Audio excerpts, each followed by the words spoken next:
এই ভিডিওতে আমরা ক্লাস 7 এর নিউ জেনারেশন নামের যে চ্যাপ্টারটা আছে সেই চ্যাপ্টারটা সম্পর্কে আলোচনা করব, লাইন বাই লাইন অ্যানালাইসিস করব এবং ট্রান্সলেট করব। তো চলো শুরু করা যাক। প্রথমে এখানে বলছে লিসেন টু দ্য সং কথা ক বাই সেজান অন ইন্টারনেট। ইন্টারনেটে সেজানের কথা ক গানটি শোনো। তারপরে বলছে have you heard the song কথা ক বাই সেজান। তুমি কি সেজানের কথা ক গানটি শুনেছো? While singers from earlier generations were often too afraid to use music as a form of protest, আগের প্রজন্মের গায়করা প্রায় সঙ্গীতকে প্রতিবাদের মাধ্যম হিসেবে ব্যবহার করতে ভয় পেতেন। আর্লিয়ার জেনারেশন মানে আগের প্রজন্মের, সিঙ্গার্স মানে সঙ্গীত শিল্পীরা, অফেন মানে প্রায়ই, টু অফ্রেড মানে ভয় পেতেন, টু ইউজ মিউজিক গানকে ব্যবহার করতে as a form of protest প্রতিবাদের মাধ্যম হিসেবে। Artist like Sezan and Hannan have courageously spoken out, কিন্তু সেজান ও হান্নানের মতো শিল্পীরা সাহসিকতার সঙ্গে মুখ খুললেন বা খুলেছেন। করেজেসলি অর্থাৎ সাহসিকতার সাথে, স্পোকেন আউট অর্থাৎ বিষয়টি নিয়ে বলেছেন। এর পরের লাইনটা দেখো, their rap songs became anthems of the July uprising in 2024। তো র্যাপ সং হচ্ছে গানের একটা ধরন। আমি আশা করছি তোমরা র্যাপ সঙের সাথে অলরেডি পরিচিত। যদি না পরিচিত হয়ে থাকো, ইউটিউবে র্যাপ সং লিখে সার্চ দিলেই তোমরা বুঝতে পারবে কী ধরনের সংকে র্যাপ সং বলা যায়। তো 2024 সালের জুলাই বিদ্রোহে, আপরাইজিং মানে বিদ্রোহ, তাদের র্যাপ গানগুলো, কাদের র্যাপ গান? সেজান এবং হান্নানদের এই ধরনের র্যাপ গানগুলো আন্দোলনের স্লোগানে পরিণত হয়। বিকেম অ্যানথেমস অর্থাৎ স্লোগানে পরিণত হয় অফ দ্য জুলাই আপরাইজিং, বিদ্রোহের। তাহলে পুরো লাইনটা দাঁড়ালো 2024 সালের জুলাই বিদ্রোহে তাদের র্যাপ গানগুলো আন্দোলনের স্লোগানে পরিণত হয়। The new generation is no longer afraid. Afraid মানে হচ্ছে ভীত হওয়া বা ভয় পাওয়া। তো নতুন প্রজন্ম আর ভয় পায় না। দে আর ব্রেভ অ্যান্ড ডিফারেন্ট, তারা সাহসী এবং আলাদা। এর পরের লাইনটা বলছে but how do we make sense of the difference, কিন্তু এই পার্থক্য আমরা কিভাবে বুঝব? হোয়াট ডিফাইন্স ডিফারেন্ট জেনারেশনস, ভিন্ন প্রজন্মগুলোর বৈশিষ্ট্য কী? And what are the connections that link them across time, আর সময়ের পরিক্রমায় তাদের মধ্যে কী ধরনের সম্পর্ক বা সংযোগ থাকে? Although generation labels are rooted in Western ideas and may not universally apply, যদিও প্রজন্মভিত্তিক নামকরণ, লেবেলস মানে নামকরণ, rooted in the western ideas, পাশ্চাত্য ধারণার উপর ভিত্তি করে তৈরি। রুটেড অর্থাৎ ভিত্তি বা শেকড়, কিসের ভিত্তিতে তৈরি? ওয়েস্টার্ন আইডিয়ার। And may not universally apply অর্থাৎ সর্বত্র প্রযোজ্য নয়। They can sometimes offer a useful framework for understanding changing social dynamics. তবুও কখনো কখনো এটি সামাজিক পরিবর্তনের গতি প্রকৃতি বোঝার জন্য একটা উপযোগী কাঠামো প্রদান করতে পারে। এখানে ডাইনামিক বলতে কাঠামো বোঝাচ্ছে। পরের লাইনটায় দেখো, the idea of naming generation started in the early 20th century with the lost generation.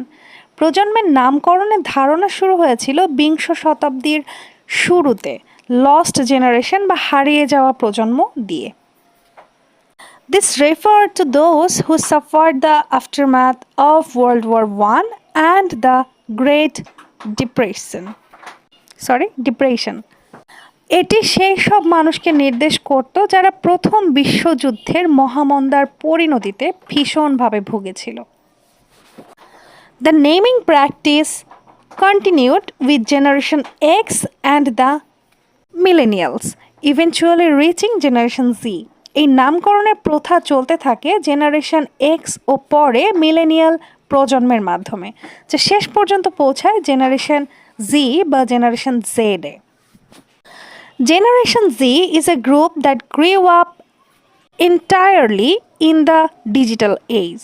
Generation Z এমন একটা প্রজন্ম যারা পুরোপুরি ডিজিটাল যুগে বড় হয়েছে। The first to zoom into the internet. এরা প্রথম প্রজন্ম যারা ইন্টারনেট জগতে প্রবেশ করেছে খুবই স্বাভাবিক ও দ্রুত। Growing up with social media, a mobile internet, and a lot of information, Gen Z experiences a paradox. সামাজিক যোগাযোগ মাধ্যম, মোবাইল, ইন্টারনেট এবং বিপুল তথ্যের সঙ্গে বড় হতে হতে জেনারেশন জি একটি দ্বন্দ্বের মধ্যে বাস করে। Hyper connected yet often isolated. তারা অতিমাত্রায় সংযুক্ত কিন্তু প্রায়ই তারা একাকী। ডিজিটালি অ্যাডেপ্ট বাট অর্থাৎ প্রযুক্তিতে দক্ষ কিন্তু ফ্রিকোয়েন্টলি অ্যানিক্সিয়াস মানে হচ্ছে উদ্বিগ্ন, ফ্রিকোয়েন্টলি মানে ঘন ঘন, ঠিক আছে, অর্থাৎ প্রায়ই তারা উদ্বিগ্ন থাকে। ফ্রি ইয়েট তারা স্বাধীন হলেও পারসিস্টেন্টলি স্ট্রেসড অর্থাৎ ন্যায় বিচারে চাপগ্রস্ত। স্ট্রেসড মানে চাপগ্রস্ত এবং পারসিস্টেন্টলি অর্থাৎ ন্যায় বিচারে স্ট্রেসড অর্থাৎ চাপগ্রস্ত। They have also witnessed transformative global events. তারা এমন কিছু বৈশ্বিক পরিবর্তনের সাক্ষী হয়েছে, ক্লাইমেট ক্রাইসিস জলবায়ু সংকট, political turmoils like Ukraine Russia war Ukraine Russia যুদ্ধের মতো, অ্যান্ড জেনোসাইড ইন প্যালেস্টাইন এবং ফিলিস্তিনের গণহত্যার মতো সময়ের সাক্ষী হয়েছে তারা। That shape the world they are supposed to inherit, যা তাদের উত্তরাধিকার সূত্রে প্রাপ্ত পৃথিবীকে গড়ে দিচ্ছে।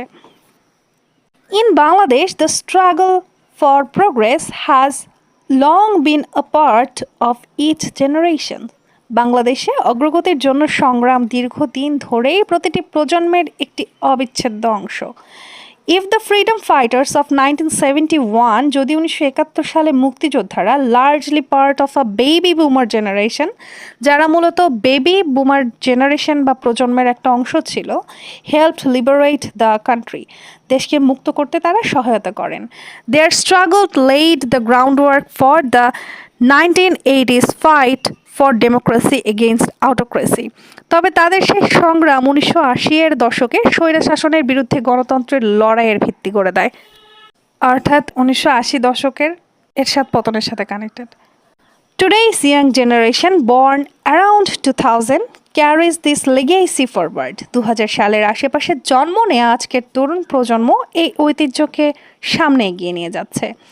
The 2018 road safety protests and the brutal crackdown that followed marked a significant shift in Generation Z's consciousness. 2018 সালের নিরাপদ সড়ক আন্দোলনটি এবং পরবর্তী নৃশংস দমনপীড়ন জেনারেশন জি এর চেতনায় একটি গুরুত্বপূর্ণ পরিবর্তন এনেছিল, sharpening their political awareness and reshaping the role of media in their world, যা তাদের রাজনৈতিক সচেতনতা বাড়িয়েছিল এবং তাদের জগতে গণমাধ্যমের ভূমিকার রূপ বদলে দিয়েছিল। Consequently, the 2024 uprising was led by this generation who realized, ফলে 2024 সালের বিদ্রোহের নেতৃত্ব দেয় এই প্রজন্ম, যারা উপলব্ধি করেছিল the ineffectiveness of political establishment and grew increasingly frustrated with the status quo. রাজনৈতিক প্রতিষ্ঠানের অকার্যকরিতা উপলব্ধি করে এবং প্রচলিত ব্যবস্থার প্রতি ক্রমেই তারা হতাশ হয়ে পড়ে। The July uprising of 2024 signals an urgent call of adoption. for adoption. 2024 বা 2024 সালের জুলাই বিদ্রোহ ছিল পরিবর্তনের জন্য একটা জরুরি আহ্বান। Outdated methods can no longer meet the challenge of today's world. আজকের বিশ্বের চ্যালেঞ্জ মোকাবেলার পুরনো পদ্ধতিগুলো আর কার্যকর নয়। To truly support Gen Z's ambition, we need concrete steps as political rhetoric has failed them. Generation Z এর আকাঙ্ক্ষাকে বাস্তবভাবে সহায়তা করতে হলে আমাদের নিতে হবে দৃঢ় ও কার্যকর পদক্ষেপ, কারণ রাজনৈতিক ভাষণ তাদের আশাহত করেছে। Only with this commitment can the vision and energy of this generation be given the support they deserve. শুধু এই প্রতিশ্রুতি ও পদক্ষেপের মাধ্যমেই এই প্রজন্মের দৃষ্টি ও শক্তিকে প্রাপ্য সমর্থন দেওয়া সম্ভব। তো এই ছিল এই বইয়ের টেক্সটটা, জেনারেশন জি বা নিউ জেনারেশন নিয়ে যে টেক্সটটা। আশা করছি তোমাদের কাছে ক্লিয়ার হয়েছে। যদি কোথাও না বুঝে থাকো অবশ্যই কমেন্টে আমাকে জানাতে পারো। এতক্ষণ সাথে থাকার জন্য অসংখ্য ধন্যবাদ।